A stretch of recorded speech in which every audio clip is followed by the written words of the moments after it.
pertama. Nah, sama juga dengan ini, berarti 8 jam itu diselesaikan dalam 1 hari, kemudian dia bisa menyelesaikan 30 truk, berarti per truknya itu berarti 8 per, jadi per truknya berarti memerlukan 8 per 30 jam. Jadi per truknya itu bisa diselesaikan 8 per 30 jam. Kemudian dikalikan dengan banyaknya truk. Totalnya kita peroleh kendala. Sudah selesai. Jadi di sini kemudian yang ini yang apa ya udah ini kendala-kendalanya ya. Kemudian apa yang dimaksimumkan apa yang dimaksimumkan? Kalau ini jelas kalimat yang dimaksimumkan. Apa tadi kalimatnya? Lupa saya.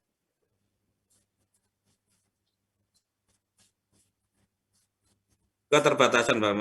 Oh, ini kendala berikutnya. Kendala berikutnya adalah banyaknya truk berarti tidak kurang dari yang kendala berikutnya. Totalnya ini kendala berikutnya. Jadi ini kemudian ini kendala berikutnya X1 dikurangi lebih besar dari X2. Kemudian yang 150 itu sudah jelas ya. Keterbatasan total truk mainan yang diproduksi tidak boleh lebih dari ini, berarti X1 tambah X2 itu kurang dari harga jual per satu truk B adalah 50, sedangkan truk A tidak diketahui. Nah, berarti di sini udah yang misalnya banyaknya truk A dikalikan harga jualnya tidak diketahui ditambah dengan kita misalkan C. Ini kasih keterangannya, ini terlewat ini. C misalkan harga jual per satu truk A tidak diketahui, sedangkan B itu adalah harga jual per satu truk B itu 50 juta misalkan gitu. Nah, ini yang dimaksimumkan, ini kendalanya udah jelas tadi kendalanya ya. Ini kendala kepositifan udah jelas. Jadi, batasan produksi bahwa banyaknya truk satu itu lebih besar atau lebih besar daripada banyak 2 kali banyaknya truk 2. Ini yang diperoleh dari sini. Nah, itu perumusannya. Nah, kemudian di sini yang pertanyaan B-nya, kita lihat pertanyaan B-nya, jika diketahui pendapatan maksimum per hari yang diperoleh adalah Rp708.000 dan kedua jenis truk tersebut diproduksi, maka tentukan harga jual truk A. Nah, berarti ini langsung kita modelkan dan kita gambarkan. Yang A, perintahnya memang disuruh memodelkan dan menggambarkan. Jadi kita lihat ya.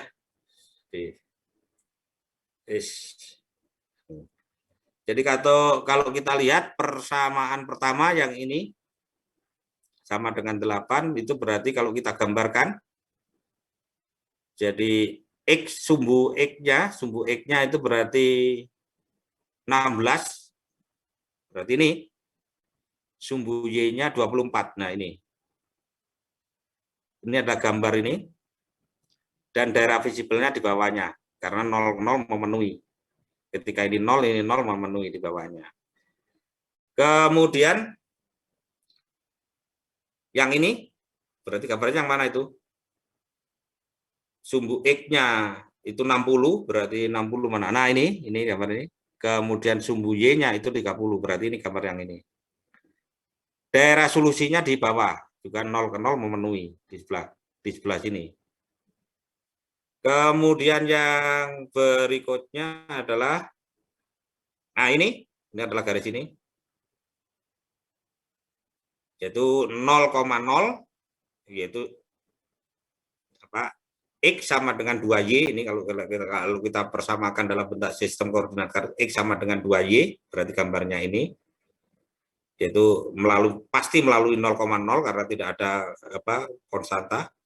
Kalau diambil titik 10, misalkan di sini, diambil titik di bawahnya, ini, ambil aja titik 10, 10 berarti ini 1, ini X-nya 1, 2-nya 0, benar, berarti memang yang diarsir sebelah bawahnya.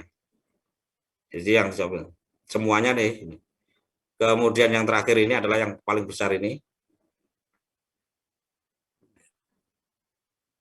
Ya, kalau saya ini. Oh, ini. 150. Ini harusnya dia ada 150, ini cuma digambarkan yang 80. Jadi bahan baku jadi yang ini harusnya ada di sini, tapi karena terbatas sudah kita lihat. Karena ini tidak berpengaruh, jadi daerah solusinya sudah pasti ini. Daerah apa? Daerah solusinya. Daerah solusi visible, daerah apa? Solusinya. Nah, ketika daerah solusinya di sini akan 3 titik sudut. Berarti jika ini maka 3 titik pojok 0,0 itu nilai Z-nya 0. Kemudian titik pojok berikutnya adalah 16,0 di sini. 16,0. Berarti kalau kita masukkan di sini 16C, ini 0, berarti 16C. Kemudian yang berikutnya perpotongan ini, Anda hitung dulu perpotongan ini. Perpotongan garis, ini tadi, ini sudah saya sebutkan, jadi garis ini. Perpotongan garis ini dengan garis yang pertama tadi, dengan garis ini. Garis ini. Nah, perpotongannya itu kalau Anda hitung, ini kalau diselesaikan kita hitung adalah 12, X1-nya 12, atau sumbu X-nya itu nilai X-nya 12, nilai Y-nya 16. Kalau kita, ini hasil perpotongan bisa dihitung ya, jadi memotongkan ini, 3X plus 2Y sama dengan 48, kemudian dipotongkan dengan X sama dengan 2Y. Anda selesaikan, maka titik potongnya adalah, kalau digambarkan dalam grafik, adalah kalau ini grafik sumbu X yang mewakili X1, ini sumbu Y yang mewakili X2, maka adalah titik 12,6. Nah, kalau kita substitusikan ke fungsi tujuan, berarti 12C ditambah dengan 50 kali 6, 300. Nah, itu penyelesaian dari ini. Tapi semuanya masih mengandung C. Nah, itu kemudian ditindaklanjuti dengan pertanyaan B. Ditindaklanjuti dengan pertanyaan B. Pertanyaan B berbunyi adalah, ya saya ulangi lagi, pertanyaan B itu adalah, jika diketahui pendapatan maksimum per hari adalah Rp750.000 dan kedua jenis truk diproduksi, maka tentukan harga jual satu buah. Jadi menentukan nilai C. Tentukan harga jual satu buah truk A, berarti menentukan nilai C. Baik.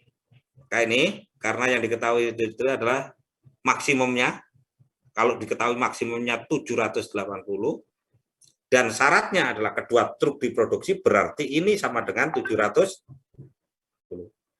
Yang menunjukkan kedua truk diproduksi kan ini. Kalau ini hanya satu saja yang diproduksi, ini tidak produksi truk, tidak produksi truk, berarti ya otomatis gitu ya, akan ada keuntungan. Jadi ya cuma membandingkan ini dengan ini, mana yang maksimum nggak tahu. Jadi kalau diketahui maksimumnya sudah 780,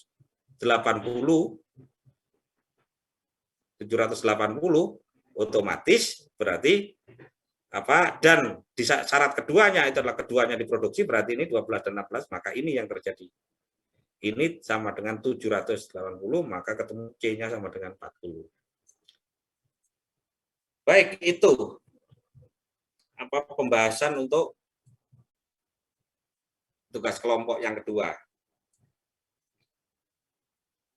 Silakan jika ada pertanyaan. Pak, izin Pak, nomor 3 itu saya masih belum ketemu jalan keluarnya Pak, masih bingung nentuin kendalanya gitu Pak. Boleh dijelasin nggak Pak? Yang ini ya, soal ini ya yang ingin dibahas ya. Jangan pertanyaan soal yang lain, nanti kan soal yang lain nanti dimulai dari awal. Yang ini ya. Ya. Oke, Pak. Jadi yang lagi kita bahas ya, yang ditanyakan ya. Siapa namanya? Sensa Pak. Oke, Stensa. Jadi yang ini, yang ditanyakan yang mana? Yang menentukan kendalanya ini. Ini ya. Berarti saya ulangi lagi ya. Saya bacakan, saya ulangi lagi. Berarti ini sekali lagi, ini adalah masalah kemampuan berliterasi. Jadi kita coba kita. Nah, saya sudah menunjukkan itu adalah ketika kita menyelesaikan ini, itu awali dengan apa? Problemnya. Jadi kalau kita korek dari semua kalimat ini, jadi sekali lagi kalau ada soal seperti ini membaca aja udah pusing kita, apalagi yang kita yang tidak terbiasa membaca. Kalau yang terbiasa membaca sih tidak masalah. Tapi sekali lagi ini saya kaitkan dengan problem bangsa kita, saya. Kita terpuruk di masalah literasi. Jadi anak didik kita itu penelitiannya lembaga dunia loh yang menilai yang terpuruk di masalah literasi. Jadi termasuk saya melihat ini udah pusing. Jadi, nah ini trik-trik yang mungkin bisa mempercepat Anda memahami apa yang terjadi pada soal ini. Diawali dengan apa tadi saya? Yang pertama adalah deteksi dulu apa yang sebetulnya yang ditanyakan. Nah, ini kata kuncinya, mengetahui berapa banyaknya truk A dan truk B yang harus diproduksi. Banyaknya truk A dan truk B. Begitu kata banyaknya truk A itu berarti langsung kita klaim itu sebagai variabelnya. X1 adalah banyaknya, misalkan 1 adalah banyaknya truk A. Kemudian X2 adalah banyaknya truk B. Dan itu kata kunci pertama. Kata kunci pertama. Jadi ini yang kata kunci pertama. Nah, setelah ini baru kemudian Anda membaca ulang secara teliti. Coba kita penggal kalimat ini. Kalimat ini. Atau setelah membaca sebelumnya ya. Setiap hari bagian pengecatan dan bagian perakitan itu bekerja hanya cuma 8 jam. Tidak lebih. Kurang boleh, tapi kalau lebih 8 jam, jam kantornya itu adalah cuma 8 jam. Nah, sekarang perhatikan kalimat pertama. Truk A membutuhkan 30 menit per truk untuk memproduksi truk A. Sedangkan memproduksi truk B itu adalah 20 menit per truk. Nah, sedangkan banyaknya truk atau sedangkan banyaknya truk adalah X1. Nah, yang menjadi pertanyaan pertama itu adalah kalau 30 menit per truk itu berapa jam per truk? Jadi memproduksi 30 menit per truk, kita jadikan satuan jam, berarti berapa itu? Setengah jam per truk. Nah, yang ini menyelesaikan truk B dibutuhkan waktu 1/3 jam per truk, karena satuannya akan dikonversi ke jam. Ini menit harus konversi ke jam dulu, karena yang lainnya itu menggunakan satuan jam. Jadi ini setengah jam per truk, ini membutuhkan setengah jam truk. Padahal truk A itu membutuhkan tadi divariabelkan sebagai X1. Truk B divariabelkan sebagai X2. Maka setengah kali truk 1 ditambah dengan 1/3 kali truk 2 tidak boleh melampaui 8 jam. Jadi kurang dari 8. Itulah yang kita maksud dengan kendala yang pertama diperoleh dari kalimat ini. Jelas saya? Nah, kemudian berikutnya yang kalimat ini. Ini yang agak lebih rumit daripada ini. Ini lebih rumit daripada yang ini, menerjemahkan kalimat ini. Kalimat ini hanya mengkonversi dari menit menjadi jam untuk setiap truk, untuk penyelesaian setiap truk. Nah, kalau ini kalimatnya adalah jika bagian perakitan hanya merakit truk A saja, maka akan memerlukan 60 truk dalam 1 hari. Yang truk B memerlukan waktu 30 truk, bisa menyelesaikan 30 truk. Nah, kalimat ini harus kita konversi ke dalam jam. Jadi kalau dalam 1 hari mampu menyelesaikan 60 truk, setiap truk diselesaikan berapa jam? Ingat, tapi di sini hari itu bukan 24 jam di sini harinya itu cuma dibatasi jam kerjanya cuma 8 jam. Berarti per truk itu adalah 8 dibagi 60. Jadi dalam 1 hari mampu menyelesaikan 60 truk. Nah, berarti 1 truk berarti diselesaikan berapa? Ya berarti karena total hari itu 8 jam berarti 8 per 60 untuk truk A. Untuk truk B, per 1 truk B itu berapa jam? Karena dia mampu menyelesaikan 30 truk, padahal 1 hari itu jam kerjanya cuma 8 jam, berarti 8 per 30 untuk per 1 truk B.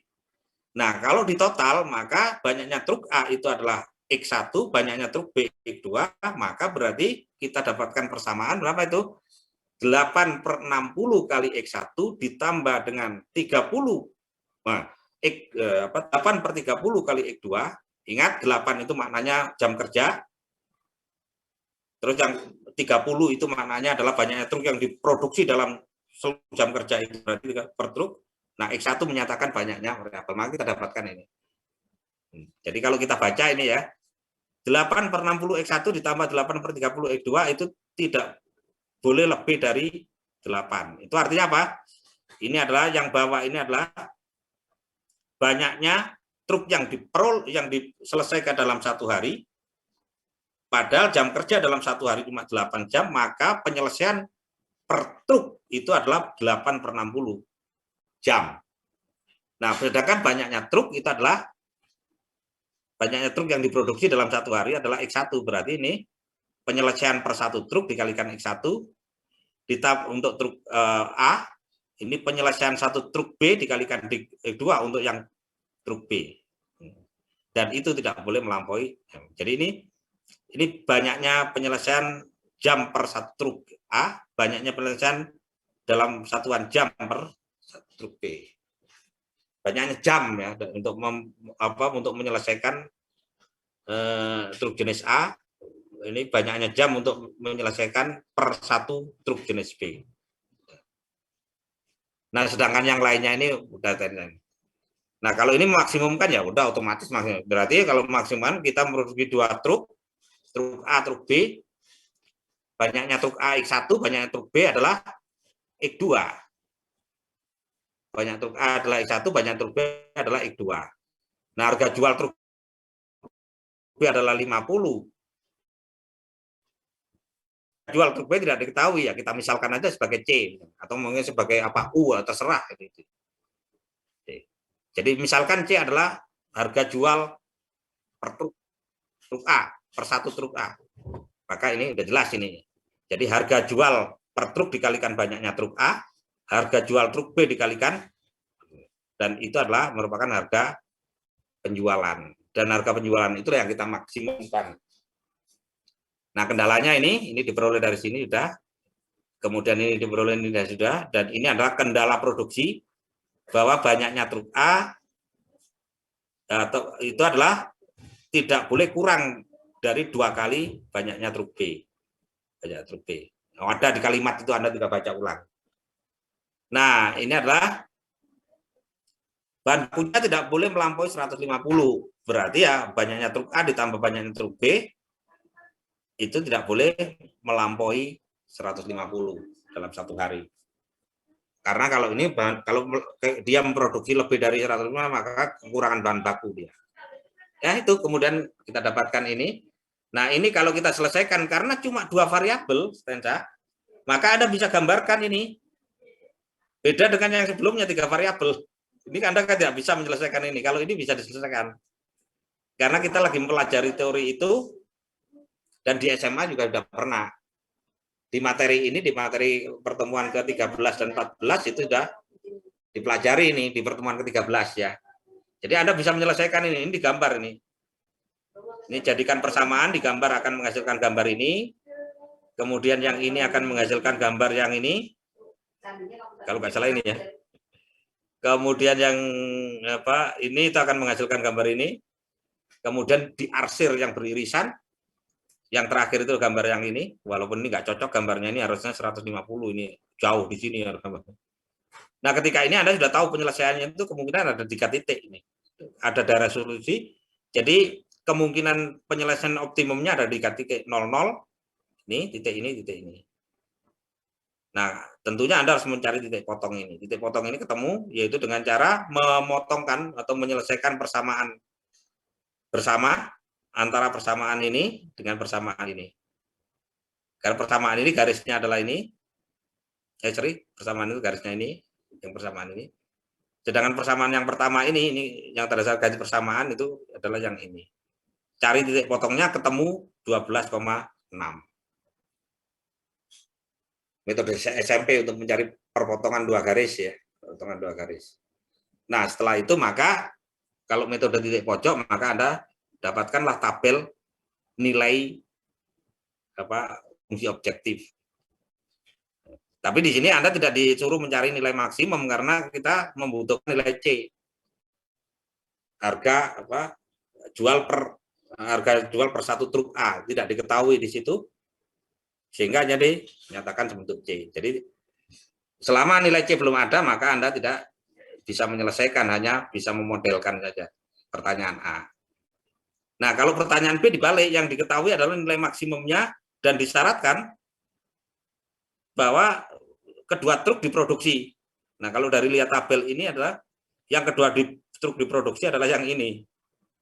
Jadi memproduksi 12 truk A, 6 truk B, sedangkan ini hanya memproduksi 16 truk A, yang ini tidak produksi sama sekali, ini hanya sekedar solusi matematis saja ini. Sehingga kemudian ketika ini diketahui, maka C ketahuan. Oke. Sudah jelas?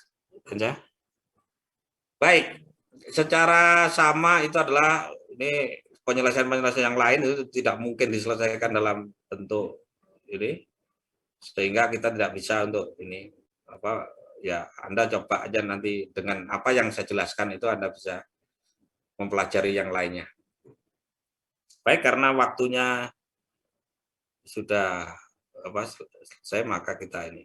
Mungkin saya terakhir mungkin ada pertanyaan lain. Saya hanya bisa menerangkan menyelesaikan nomor 1 dan nomor 2, saya gunakan nomor 3. Itu juga tidak terlalu rumit. Ini sudah ada contoh soal nih terkait dengan kalau contoh soal itu penjadwalan bis ya, bis kota ya kalau nggak salah itu. Ini contoh yang nomor 3. Sudah ada contoh soal. Semuanya sudah ada contoh soal. Yang paling rumit adalah nomor 5.